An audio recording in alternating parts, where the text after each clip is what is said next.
ওরা আইসা নাকের মধ্যে রুটি লাগাইয়া যেটা বিষ এটা একদিকে, যেটার মধ্যে বিষ নাই এটা আরেক দিকে, দুইটা ভাগ করছে। আরেক দল বানর ভালো এসে জঙ্গলে, এরা গাছের ডাল লয়ে এসে পাতা সহ এখন ফাতা সিবাইয়া খায়, বিষ মিশেল রুটি খায়, একটা রুটি খায় ফাতা সিবাইয়া খায়, এই করে সমস্ত বিষ মিশেল রুটি খাইলিছে। একটা বানর মরবদুরের কথা ফেরো অসুখ হইছে না। ও ডাক্তার সাহেব, আপনি ফইরা ডাক্তার, আমি না ফইরা ডাক্তার, তাহলে আপনি শ্রেষ্ঠ হবেন কেন? কেন আপনাকে শ্রেষ্ঠত্ব দিল?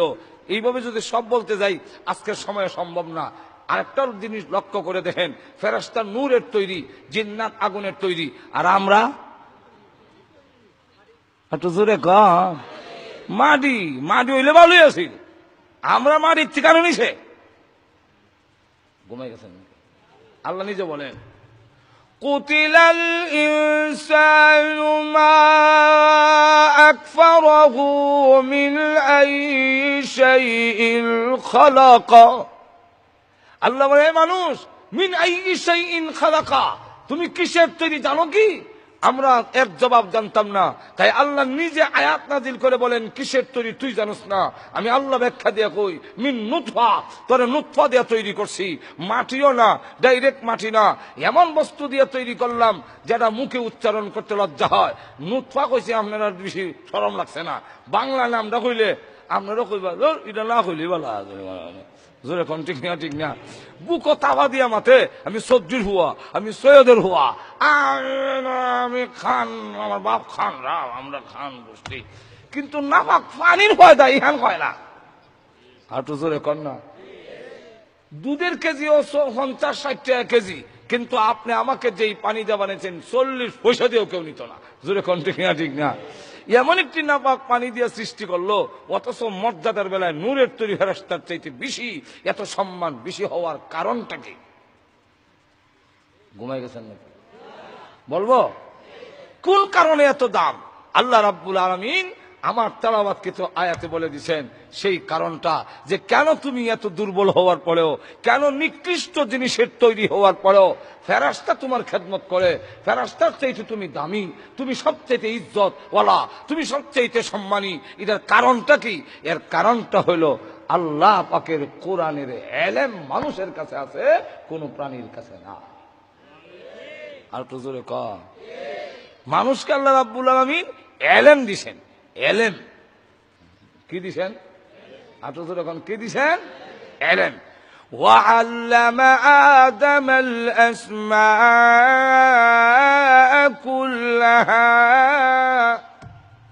এলেম কারে কয় আগে বুঝেন। আল্লাহ যে এলেম দিছেন, আদমের শ্রেষ্ঠত্বের কারণ হইল নূরের তৈরি ফেরেশতার চাইতে আদমের মর্যাদার কারণ হইল আল্লাহ আদমকে এলেম দিছিলেন।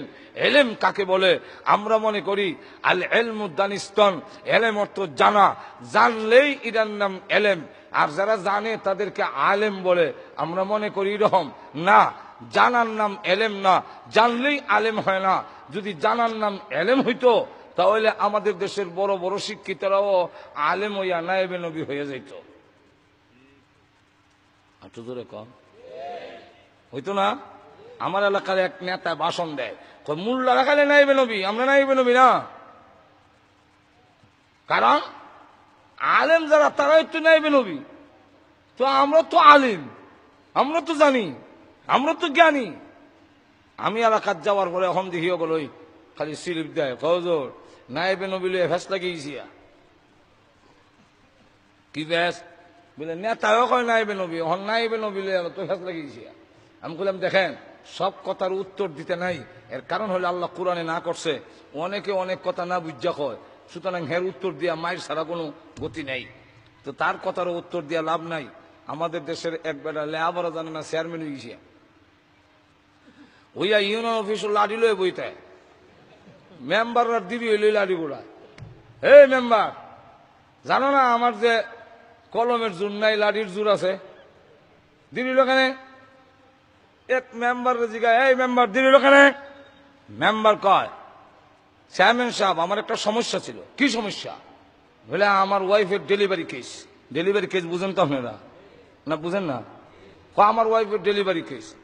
চেয়ারম্যানটা ও, এই কেস তো বড় মারাত্মক কেস, কারণ এই কেসে গত বছর আমার বাপও মারা গেছে। আমি আপনারা জিজ্ঞাসা করি, ডেলিভারি কেসের অর্থ চেয়ারম্যান বুঝছে? যদি বুঝতো তৈল কইল আমার বাহ মরছে ডেলিভারি কেসে।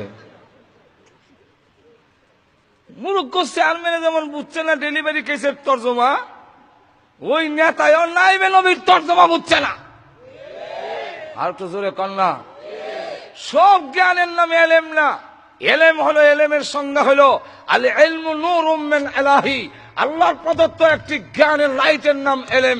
যেই এলেমের দ্বারা মানুষ অন্ধকারের মধ্যে, যেইভাবে লাইট হইলে আপনি অন্ধকারের মধ্যে মানুষ চিনবেন, আর যদি লাইট না থাকে মানুষ চিনবেন না। জোরে কোন ঠিক না? ঠিক না? আচ্ছা, যেই লাইট দিয়া, যেই আলো দিয়া মানুষ চিনা যায় না, এটাকে কি আলো বলা যায়? আরো জোরে কন। ঠিক তেমনি হবে যেই জ্ঞান দিয়ে পৃথিবীর অন্ধকারে আল্লাহ চিনা যায় না, এই জ্ঞানের নাম এলেম হয় না। আর একটু জোরে কন। আচ্ছা, আপনি যদি কোন লাইট দিয়া গর্ত না দেখা গর্তের মধ্যে পড়ে ঠ্যাং ভেঙে লাইন, এটার নাম লাইট কোয়া যাইব? ঠিক তেমনি হবে যেই জ্ঞান দিয়ে জাহান্নামের গর্ত দেখা যায় না, সেই এলেমের নাম এলেম, এই জ্ঞানের নাম এলেম হয় না। জোরে কন ঠিক না? আচ্ছা, আমরা ছোট সময় আগে জুতা ভাও দিতাম ঘুমাইবার আগে। ঘুমাইবার আগে মানে ভাও দই আগে বিছনাত উঠতাম, এর আগে তো খালি ভাইয়ে ঘুরতাম। ওখানের নাম এরা আপ টু ডেট বাবু হয়ে গেছেন গা। আর আমরা খালি ভাইয়ে ঘুরতাম, ঘুমাইবার আগে জুতাটা লইয়া গিয়া পুকুরের মধ্যে ভাও দই আইয়া এরপরে বিছনাত উঠতাম। যেরকম ঠিক না? তো খালি ভাই আটলে অন্ধকারের মধ্যে ভাইয়ের মধ্যে যে কি লাগছে আঙ্গুলের সিবাত, এখন আর বোঝা যায় না। এখন কিতা লাগলো রে, ফেঁকো ভাড়া মারলাম না, এটা আল্লাহ জানে। তো আট দিয়া কিতা লাগাইলাম জানে, ইন্নালিল্লাহ পায়খানা দি লাগাইলেছি। তো পায়খানা আসিল রাস্তাত, লাগছে আতো ভাও, লাগছে আতো লাগছে না, এত জায়গাত লাগছে কে? হাঁটু ধরে কন না, লাইট নাই। যেরকম কি নাই?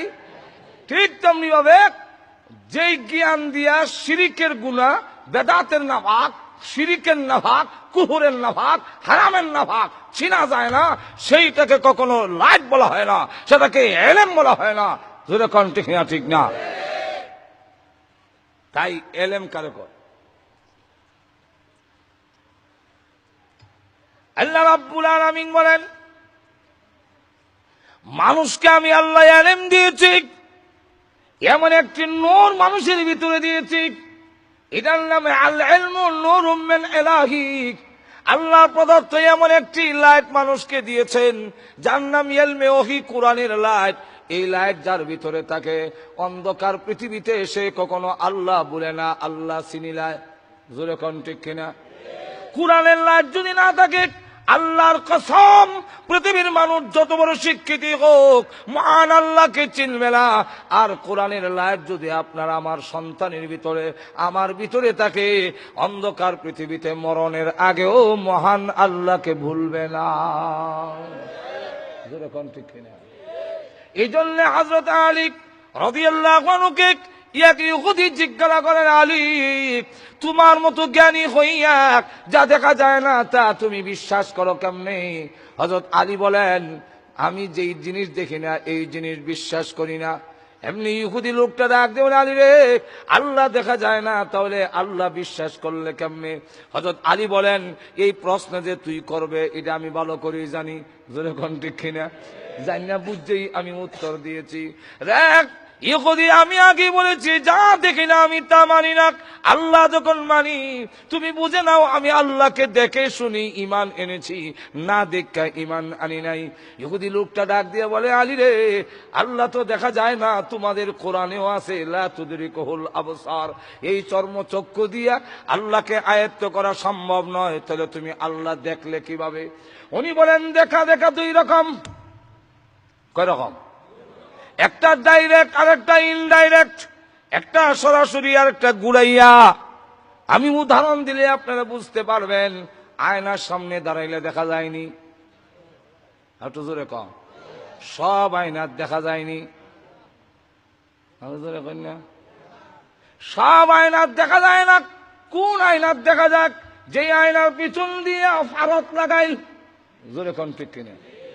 সব আয়নার যেমন ছবি দেখা যায় না, ঠিক তেমনি হবে সব জ্ঞান দিয়ে আল্লাহ দেখা যায় না।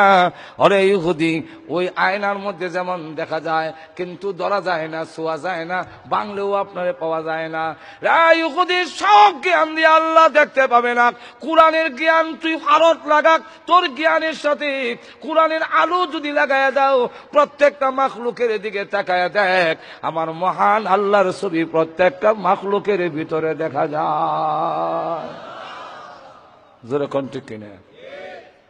কোরআনের জ্ঞান লাগাও, কোরআনের আলো তোমার জ্ঞানের সাথে ভারত লাগাও, লাগাইলে দেখবে প্রত্যেকটা মাখলুকের ভিতরে মহান আল্লাহ রাব্বুল আলামিন দেখা যায়। আল্লাহ চিনে না এমন কোন আলেম নাই যে আলেমে আল্লাহ চিনে না। আর এমন ডক্টরও আছে যারা ডক্টর হওয়ার পরে ইংলিশ মাথে, English there God is not, God is not, আল্লাহ নাই। তা আল্লাহ নাই তা কেমন হইল? হয়তো ন্যাচারালি প্রাকৃতিক এমনি বিল হইছে আপনা আপনি। আরেক দলে কয় মহাশূন্য একটা গ্রহ আছিল, হঠাৎ করে ফুটি গেছি কি, এক টুকরা নিচের দিকে ফুটে গেছি কি, পৃথিবী হয়ে গেছি। কেমন ভাগলামি মাত।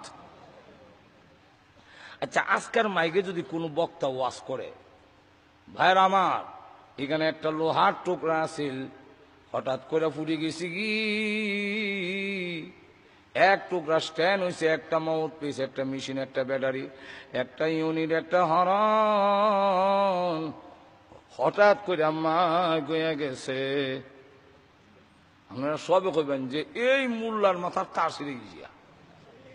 জোরে কোন ঠিক কিনা? তাহলে যেই ব্যক্তি কয় পৃথিবী এমনি বিস্ফোরণ করে ফুটতে গেছে কি আর পৃথিবী হয়ে গেছে, এরার মাথার তার কেটে হয়েছে। আর জোরে এখন কি হয়েছে? আপনারা কইতারেন বলে অত বড় বড় শিক্ষিত লোক, আপনারা ডক্টর একজন, আপনার কোন কিতা মাথার তার ছিঁড়ে গেছিয়া? বলে হ্যাঁ, লেখাপড়া করার পরেও মাথার তার হাঁটু ধরে কোন তার সিধে। এটার নজির একটা এক্সাম্পল দিয়ে বুঝাই। এক ইন্সপেক্টর গেছে স্কুল ইন্সপেকশন করতো, তো গাড়ি থামাইয়া স্কুল একটা যেমন লাগে গিয়া জিজ্ঞা এটা কোন ক্লাস রে? স্যার এটা অঙ্কের ক্লাস। ও ঠিক মতো আইসি, একটা অঙ্ক কর। কি অঙ্ক স্যার? বলে অঙ্কটা হইলো আমি গাড়ির থেকে নামা তোমার স্কুলে আইতে আমার 15 মিনিট সময় লাগছে, বলো দেখি আমার বয়স কত। ঘুমাই গেছেন নাকি? ছেলেরা কয় যোগ বিয়োগ ফুরন বাঘ এলজাবরা বেলজাবরা লসাগু মশাগু যা শিখছিলাম কোনটা খামো লাগে না, সব কলম তো বুঝ দিছে। ক্লাসের মধ্যে আবার কিছু ছেলেরা তাকে পণ্ডিত আছে না, এক ছেলে কলম দিয়ে আখাইতেছে, এই তুই কি কর? স্যার আপনার বয়সটা বাইর করতেছি। কতক্ষণ পরে জায়গায় কিরি আমার বয়স বাড়িছে? বলে যে স্যার বাইর করছে। বলে কত? বলে আপনার বয়স 60। আর আসলেও 60, আন্তাজি লেগে গেছি। তখন কয় তুই কোন সূত্রে বাইর করলে আমার বয়স 60? এটা বাইর করছ কেমনে? বলে স্যার সূত্রটা হইল আমার বাড়িতে আমার এক বড় ভাই আছে, সে হইল আধা পাগল, তার বয়স 30, আর আপনি পুরা পাগল, আপনার বয়স 60। জোরে কোন ঠিক কিনা? আধা পাগলের বয়স যদি 30 হয়, পুরা পাগলের বয়স কত হইব? হই সারা কস কি? আমি একটা শিক্ষিত লোক, আমি লেখাপড়া করে ইন্সপেক্টর হয়েছি, আর তুই আমার কথা আমি পুরা পাগল? বলে স্যার আপনি লেখাপড়া করছেন ঠিকই, কিন্তু আপনার প্রশ্নে বোঝা যায় আপনার মাথার তার ছিঁড়া। ঠিক কিনা? আরো জোরে কোন ঠিক কিনা? আপনার মাথার তার ছিঁড়া না হইলে এই জাতের প্রশ্ন করতে পারেন না। ঠিক তেমনি হবে যারা কয় dear God is not, God নাই এমনি হয়েছে পৃথিবী, হেরারও মাথার তার ছিঁড়া, কোনো সন্দেহ নাই। আর তো জোরে কম ভাই আমার লক্ষ্য করে দেখুন, তাহলে কোরআনের এলেম কেন আল্লাহ রাব্বুল আলামিন আমাদেরকে শ্রেষ্ঠত্ব দিয়েছেন? ওই কোরআন আমাদের কাছে আছে, কোরআনের জ্ঞান আছে বলেই মানুষকে আল্লাহ রাব্বুল আলামিন শ্রেষ্ঠত্ব দিয়েছেন। কোরআনের জ্ঞান যদি পৃথিবীতে না থাকে, কোরআনের তালিম যদি না থাকে, পৃথিবীর মানুষেরা আল্লাহ চিনবে না। আর তো জোরে কম, যতদিন পর্যন্ত আল্লাহ চিহ্নে ওরা দল থাকবে, আল্লাহ রাব্বুল আলামিন, আল্লাহ রাসূল হাদিসে বলে দিয়েছেন, লা তাকুমুস সাআতু হাত্তা ইউকালা ফিল আরদি আল্লাহু আল্লাহ। যতদিন আল্লাহ আল্লাহ বলনেওয়ালা এই পৃথিবীতে একজনও থাকবে, আল্লাহ রাব্বুল আলামিন ততদিন কিয়ামত দিবে না। তাহলে প্রথম নম্বর হলো কোরআনের জ্ঞান যদি না থাকে তাহলে আল্লাহ চিনব না। তাহলে কোরআনের জ্ঞান দিক, আমাদের সন্তানগুলোকে কেন আমি কোরআনের জ্ঞান দিব? দেওয়ার কারণ হইল আমার সন্তান না হয় আল্লাহ চিনবে না। জোরে বলেন ঠিক কিনা? দুই নম্বর হলো কে আল্লাহ হইতে পারে, কে আল্লাহ হইতে পারে না, এটা চিনতে হলে কোরআনের জ্ঞান ছাড়া কখনোই সম্ভব নয়। কে আল্লাহ হইতে পারে, কে আল্লাহ হইতে পারে না। দেখেন আমাদের দেশে অনেক লোক ব্যারিস্টার, MA পাস, কিন্তু মূর্তির সামনে গিয়ে কাকতি মিনতি করে, তার ব্যারিস্টারি জ্ঞান দিয়া ধরতে পারে না মূর্তি আমার আল্লাহ হতে পারে না। জোরে কোন ঠিক কিনা? আমাদের দেশে গিয়া দেখবেন ল্যাংটার কাছে চায়, বাবা যায়, বাবা রে বাবা দে, চাকরি দে, বাচ্চা দে। এই কথা কেন বললো? এই কথা বলার কারণ হলো সে বুঝতে পারে না তার কাছে কোরআনের লাইট নেই। যদি লাইট থাকে তাহলে সে বুঝতে পারে আল্লাহ কে হতে পারে, আল্লাহ কার মধ্যে আল্লাহ হওয়ার যোগ্যতা আছে। জোরে কোন ঠিক কিনা? লক্ষ্য করে দেখুন, ফেরাউন যখন নাকি একবারে প্রেসিডেন্ট হয়ে গেল, তখন ডাক দিয়া বলে, হেরে আমার বন্ধু ও আমার প্রধানমন্ত্রী হামান, বলো দেখি আর কোন পদ বাকি রয়েছে। তখন হামান কয়, আর একটা পদ বাকি রয়েছে, এটা দখল করে লাইন। বলে এটা কোনটা? বলে খুদা। ফেরাউন ডাক দিয়ে হামান সাইজ করে লাইব মানুষে। জোরে কোন ঠিক কিনা? খুদা দাবি করলে হওয়া যায় না, মানুষে আমাকে ধরে ফেলবে। হামান ডাক দিয়া কয়, কেমনে আপনাকে খোদা মানবে? এই পথ আমি বাতাইয়া দেই। কেমনে বাতাবি? বাতাবি, বাতানির কারণ হইল যত ধর্মীয় শিক্ষক আছে সবটিরে সাইজ করে লাইন, আর শিক্ষা, ধর্মীয় শিক্ষা বন্ধ করে দেন। ধর্মীয় শিক্ষা যদি না থাকে এই পৃথিবীর মানুষ কোনদিন আল্লাহ আর বুঝবে না। যেই দাবি করবে তার কথাই মানি লইব। জোরে কোন ঠিক না? ঠিক না? আপনি এই বন্ধ করে দেন। ফেরাউন 100 বছর পর্যন্ত ধর্মীয় শিক্ষা বন্ধ করে দিল। আর যত মোল্লা আছিল, ধর্মীয় শিক্ষক আছিল, সবটিরে সাইজ করে লাইছে। 100 বছর পরে আল্লাহ কোরআনে বলেন, ফাহাশারা ফানাদা ফাকালা আনা রাব্বুকুমুল আলা। এরপরে সব রে জমা করে কয়, আওয়াজ দিয়ে ভাষণ দেয়। ফানাদা, আওয়াজ দিয়ে ভাষণ দেয়। ফাকালা আনা রাব্বুকুমুল আলা, আমি কি তোমাদের পালনেওয়ালা নই? সকলেই এক বাক্যে কয়, আপনি না হইলে আর কেন হইতো? কেন? ধর্মের জ্ঞান নাই তো, বুঝে না। কিন্তু ফেরাউনের ঘরের ভিতরে একজন পুরুষ আর একজন নারী রয়ে গেছে, কাটতে হাসে না। একজনের নাম পুরুষ, তার নাম হিজকিল, আর মহিলার নাম হলো হাদিসে এসে মা শ্বেতা। এই দুইজন আল্লাহ আল্লাহ কয়, বিচ্ছে বিচ্ছে প্রকাশ করে না। তাদের 2টা বাচ্চা আছে, ছোট 2টা মেয়ে, একটা হলো একটু বড় আর একটা দুধের বাচ্চা। এই অবস্থায়ও 100 বছর পর্যন্ত তাদের সিনার মধ্যে আল্লাহ ধরে রেখে দিয়েছেন। হঠাৎ করে একদিন ওই মহিলার হাত থেকে ছিরিনি পড়ে গেছে। উঠাবার সময় কয়, আল্লাহ তোমাকে যারা আল্লাহ শরীক মানে না তারা ধ্বংস হয়ে যাক। এই কথা বলার সাথে সাথে ফেরাউনের মেয়ে জিজ্ঞাসা করে, তুমি কার কথা বলো? আমার আব্বার কথা। আমার আব্বারে যারা মানবে না তারা ধ্বংস হয়ে যাবে। মহিলা ডাক দিয়ে, না গো, তোমার আব্বা আল্লাহ হতে পারে না, খোদা হতে পারে না। আসমান আর জমিন তোমার আব্বা আমাকে যিনি বানাইছেন তিনি হলেন আমাদের রব্বুল আলামিন। মেয়ে গিয়া দৌড়ে বাবার সামনে কেঁদে কেঁদে বলে, আমার যে চুল আশ্রয় দেয় এক মহিলা, এই মহিলা বলে, আপনি ছাড়া নাকি আরো রব্বুল আলামিন আছে? আপনাকে আসমান জমিনকে যিনি বানাইছেন তিনি নাকি রব্বুল আলামিন। ফেরাউন তো ভিতরে ভিতরে ওয়াজাক, হ্যাঁ এটা রইল কেমনে? এই কথা হইল কু? সব তো কারি লাইলাম। মহিলার এটা কেমিছে। আর হিজকিল হিজরত করছে, জঙ্গলে গেছি, গোয়েন্দা ভালাইছে তাকে ধরার জন্য। গিয়া দেখে 2 গোয়েন্দা যে হিজকিল জঙ্গলে দাঁড়ায় নামাজ পড়ে, আর জঙ্গলের যত হিংস্র প্রাণী আছে সব মুসল্লি লাইন ধরে দাঁড়াইছে। উনি যখন মাথা নোয়ায়, বাঘ বা লোক মাথা নোয়ায়। উনি যখন সেজদাত যায়, সব প্রাণী মারি থয়ে যাবো। আবার উনি উঠলে হেরা উঠে, হেরা হইল মুসল্লি, উনি ইমাম। এই দৃশ্য দেখে রাখো, এটা কি? আর উনি যেহেতু ফেরাউনের দরবারে ছিল, হেরারে দেখে চিনি লইছে যে গোয়েন্দা। তখন তিনি একটা দোয়া করলেন, আল্লাহ আমার কথা যে লুকাইব তারে পুরস্কার দিও, আর যে আমার কথাটা প্রকাশ করে দিব তারে তুমি বেইজ্জত করো। ওনার দোয়া আল্লাহর দরবারে কবুল হয়ে গেছে। 2টা, একটাই গিয়া 2টা ফেরাউনের কাছে কয়, হিজকিল হইছি। বলে কই হইছ? বলে জঙ্গলে। জঙ্গলে কি করে? দাঁড়ায় যে কি করে আল্লাহ মানে কি করে যে জানি না, কিন্তু হিংস্র প্রাণী বাঘ ভাল্লুক সব তার পিছনে মুসল্লি হইয়া দাঁড়াইয়া, উনি যখন মাথা নোয়ায় হেরাও মাথা নোয়ায়, এবারে যখন মাঝে যায় সব প্রাণীরা মাটির তৈরি গুট দেয়। ফেরাউন কয়, ইমন আশ্চর্য কথা আমার বাপ দাদা 14 গোষ্ঠী শুনছে না, তুই পুরস্কার হইবে লেগে এইরকম বানাই আনছ, নাটক সাজাইছ? না না বাস্তব। তুই কি একলাই দেখছ, আর কেউ দেখে নাই? বলে হ্যাঁ আরোজন দেখছে, আমার সাথে আরোজন আছে গোয়েন্দা অফিসার। বলে হেরে আনছে বলে আল্লাহ কুদ্দুতির রাবার দিয়া হের ব্রেন টিকা একবারে মুছি লইছে।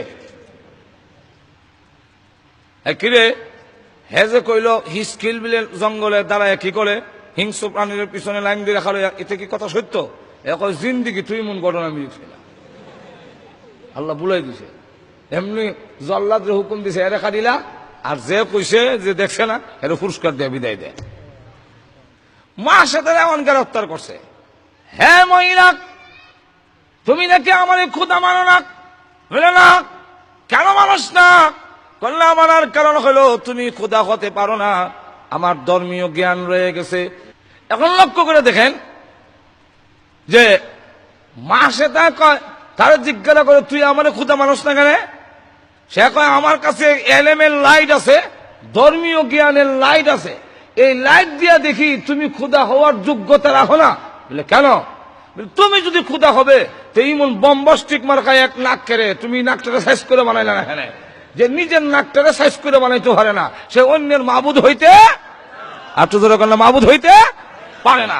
দেখ খাড়িলাইমু জানো না আমাদের কাছে দ্বীনি এলেমের লাইট, এই লাইট আছে, তুমি মেরে ফেলবে, এই হুমকি দিয়ে আল্লাহর কাছ থেকে সরাতে পারবে না। তোমার 2 বাচ্চারে জব করে লেমু। বলে হ্যাঁ জব করে নিতে হলো। তার এক বাচ্চারে জব করে লিছে, জল্লাদ হুকুম দিল জব করো।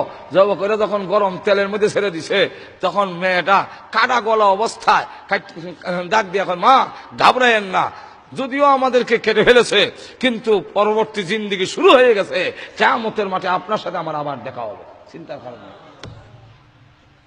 মহিলার সামনে এবার ডাক দেওয়া, মহিলা গো তোমার দুধের বাচ্চাকে জবাই করা হবে, এখনো সময় আছে, তুমি আমাকে খোদা মেনে নাও। মহিলা ডাক দেয়া বলে মা সেটা শুধু আমার 2 বাচ্চা কেন, আল্লাহর কসম করে বলি আমার সামনে যদি তাম পৃথিবীর মানুষগুলো এক একটা করে জবাই করতে দেখো, আল্লাহর কসম করে বলে একটা মুহূর্তের জন্য আমার মহান আল্লাহ আমি ছাড়ব না। সময় কম। এখন লক্ষ্য করে দেখেন দুধের বাচ্চাকে জল্লাদের হুকুম দিল জবাই করো, দুধের বাচ্চাকে যখন কেটে ফেলছে গরম তেলের মধ্যে ছেড়ে দিবে, হাদিস শরীফের মধ্যে এসে আল্লাহর রাসূল বলেন ওই দুধের বাচ্চার জবান আল্লাহ খুলে দিছে। মা যে চটপটি আরম্ভ করছে, আল্লাহ আমি মা, আমার সামনে আমার বাচ্চাকে জবাই করা হয়েছে, আল্লাহ আমার অন্তরে তোমার যে কত ভালোবাসা, তোমার আমার 2 বাচ্চা জবাই করে ফেললো, আমাকে জবাই করবে, কিন্তু তুমি সাক্ষী দেখো তোমার ভালোবাসার জন্য আমার সন্তান উৎসর্গ করলাম, তথাপি আমি আমার তোমাকে ছাড়ি নাই। এখন দুধের বাচ্চার জবান আল্লাহ খুলে দেয়া কয় তোর মারে সান্ত্বনা দিয়ে আয়। হাদিসের মধ্যে আইছে বাচ্চা তখন ডাক দেয়া কয় ইয়া উম্মা ইসবিরি ফাইন্নাকি আলাল হকে, হে আম্মা জান সবর করেন, ধৈর্য ধরেন, আপনি হকের উপরে আছেন গো মা।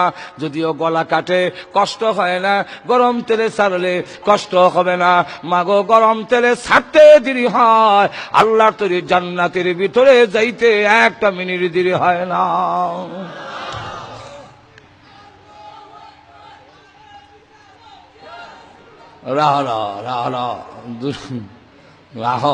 ভাইয়ার আমার লক্ষ্য করে দেখেন এই অবস্থা যেই মাত্র নাকি ওই বাচ্চাকে গরম তেলের মধ্যে ছেড়ে দিয়েছে, এবার মহিলার পালা।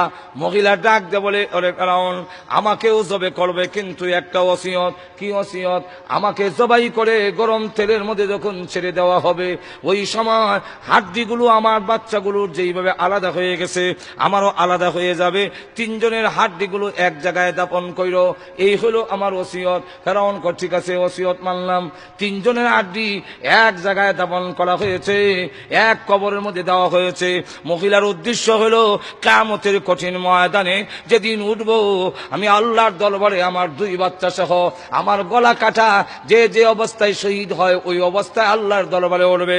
কিয়ামতের কঠিন ময়দানে আল্লাহর সামনে যখন উঠব আল্লাহ তাকায়া দেখবে আমার গলা কাটা, আমার দুই বাচ্চার গলা কাটা।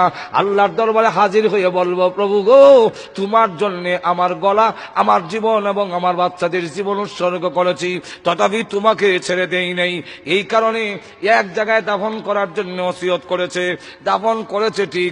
বিশ্বনবী রাহমাতুল লিল আলামিন মেরাজে যাওয়ার সময় বাইতুল মুকাদ্দাস যখন গেলেন, আল্লাহর নবী তখন ডাক দিয়া বলেন, ও জিবরাইল, আমার নাকের মধ্যে জান্নাতের সুঘ্রাণ লাগতেছে, মনে হয় জান্নাতের কাছে এসে গেছি। জিবরাইল বলেন, না গো নবী, জান্নাত বহুদূর, তাহলে জান্নাতের সুঘ্রাণ আমার নাকে লাগে কেন? জিবরাইল ডাক দিয়া বলে, গো নবীজি, ওই যে মাসেদা এবং তার দুই বাচ্চা সহ জবাই করে হাড্ডিগুলো এক কবরে দাফন করেছিল, সেই কবর থেকে জান্নাতের সুঘ্রাণ আসতেছে।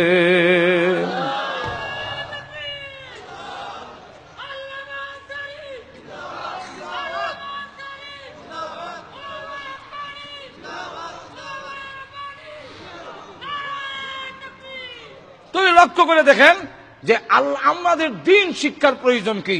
দিন শিক্ষার প্রয়োজন হলো আল্লাহ চিনতে হলে, আল্লাহ কে হতে পারে তাকে চিনতে হলে আমাদের সন্তানগুলো যদি চিনতে হয় তাহলে অবশ্যই সন্তানগুলোকে দ্বীনি তালিম, কোরআনের তালিম দিতে হবে। যেরকম ঠিক না ঠিক না? এই দুনিয়ার মানুষের মর্যাদা আর ইজ্জত সম্মান যদি ধরে রাখতে হয় তাহলে দ্বীনি শিক্ষা আমাদের দিতে হবে। আল্লাহ রাব্বুল আলামিন আমাদের সকলকে এই দ্বীনি শিক্ষা আমাদের বাচ্চাগুলোদেরকে দেওয়ার তৌফিক আল্লাহ দান করুন। সকলে জোরে সোরে বলেন আমিন। ওয়া আখিরু দাওয়ানা আলহামদুলিল্লাহি রাব্বিল আলামিন। জোরে সোরে পড়ি, আল্লাহুম্মা সাল্লি আলা সাইয়্যিদিনা ওয়া মাওলানা মুহাম্মদ وعلى آله وأصحابه وبارك وسلم. أستغفر الله إن الله غفور رحيم. اللهم آمين. ربنا ظلمنا أنفسنا وإن لم تغفر لنا وترحمنا لنكونن من الخاسرين. ربنا اغفر لنا ولوالدينا رب ارحمهما كما ربياني صغيرا رب ارحمهما كما ربياني صغيرا. রব্বুল আলামিন, तमाम জীবনের গুনার বোঝা মাথায় নিয়ে হাত বাড়াইলাম, মেহেরবানি করে আমাদের জিন্দেগীর গুনাহ মাফ করে দাও। রব্বুল আলামিন, জানি না আজকের এই মুনাজাত কার জন্য জীবনের শেষ মুনাজাত। কত মানুষ ঘুমায় আর ওঠে না, কত মানুষ ঘর থেকে বের হয় আর ঘরে ফিরে আসে না। আল্লাহ, জানি না গো কার জন্য কাফনের কাপড় দোকানে জমা হয়ে গেছে। এমনও হতে পারে আগামী দিন এই সময় আমি কবরের বাসিন্দা হয়ে যাব। আল্লাহ, মৃত্যু আসার আগে আগে মেহেরবানি করে আমাদের জিন্দেগীর গুনাহ মাফ করে দাও। আল্লাহ, মেহেরবানি করে আমাদের জিন্দেগীর গুনাহ মাফ করে দাও। আয় আল্লাহ তাআলা, প্রভু হে, তুমি যদি মাফ না করো আমাদের যাইবার আর কোনো জায়গা নাই। আল্লাহ, আমরা যে যে উদ্দেশ্যে তুলেছি প্রত্যেকের নেক আশা পূরণ করে দাও। আমাদের মধ্যে যারা অসুস্থ বিমারি আছেন সেবা করে দাও। অভাবগ্রস্ত যারা আছেন অভাব দূর করে দাও। মুসিবতে যারা আছেন আল্লাহ উদ্ধার করে নাও। পেরেশানি যাদের আছে গো আল্লাহ, পেরেশানি দূর করে দাও। আয় আল্লাহ তাআলা, এই মাহফিলের আয়োজন যারা করেছেন, শোনার জন্য যারা এসেছেন, সাহায্য সহযোগিতা দেশ বিদেশ থেকে যারা করেছেন, আল্লাহ সকলের জন্য এই মাহফিল কিয়ামতের মাঠে মুসিবতের দিনে আল্লাহ নাজাতের উসিলা বানাইয়া দিও। রব্বুল আলামিন, আমাদের পক্ষ থেকে লাখ কোটি দুরূদ আর সালাম সোনার মদিনা পৌঁছাইয়া দাও। যত মুমিন মুমিনাত কবরে ঘুমাইয়াছেন সকলের কবরের আযাব মাফ করে দাও। রব্বুল আলামিন, আয় আল্লাহ তাআলা, বিশেষ করে আমাদের যত আত্মীয় স্বজন কবরে ঘুমাইয়াছেন সকলের কবরের জান্নাতের বাগান বানায়া দাও। আল্লাহ, জানি না আজকের এই মাহফিলে কালমা নাই কালাম ভালাই, আল্লাহ মা বাবার কথা বলতে পারি না। হে আল্লাহ, কত লাথি মার কলিজায় মেরে দুনিয়াতে এসেছি, কত রাত গেল আমি আমার মাকে ঘুমাইতে দেই না। আল্লাহ, ওই মা যাদের নাই গো, মার কবরে আযাব দিও না। আল্লাহ, আব্বার কবরে আযাব দিও না। মা বাবার কবরকে জান্নাতের বাগান বানায়া দাও। রব্বুল আলামিন আমাদের দাদা দাদি নানা নানি শ্বশুর শাশুড়ি আত্মীয় স্বজন ভাই বারাদর বন্ধু বান্ধব যারা কবরে ঘুমাইয়াছেন সকলের কবরের আযাব মাফ করে দাও। রব্বুল আলামিন এলাকার নারী পুরুষ আল্লাহ যারা আছেন সকলকে তুমি হেদায়েত করে দাও। রব্বুল আলামিন আমাদেরকে মক্কা মদিনা বারবার জিয়ারত করার তৌফিক দাও। আল্লাহ যতদিন দুনিয়াতে রাখো তোমার হুকুম তোমার নবীর তরিকা মতে চলার তৌফিক দাও। যেদিন মরণ দাও গো ঈমানের সাথে মরণ দিও। আল্লাহ আমাদের ক্যান্সারের মতো মহামারী দিও না, হাড় বাল কিডনি নষ্ট করে দিও না, ব্রেন জবান নষ্ট করে দিও না, প্যারালাইসিস দিয়ে বিছনায় ফেলে রেখে রেখে মরণ দিও না, গাড়ির নিচে পালাইয়া বেইজ্জত করে রাস্তাঘাটে মরণ দিও না। আল্লাহ আগুনে পোড়াইয়া পানিতে ডুবাইয়া মাইরো না। যেদিন মরণ দাও জুম্মার দিনে নামাজের সেজদার মধ্যে মালাকুল মউত পাঠাইয়া দিও। ربنا تقبل منا إنك أنت السميع العليم وتب علينا إنك أنت التواب الرحيم سبحان ربك رب العزة عما يصفون وسلام على المرسلين والحمد لله رب العالمين آمين من رحمتك يا أرحم الراحمين السلام عليكم.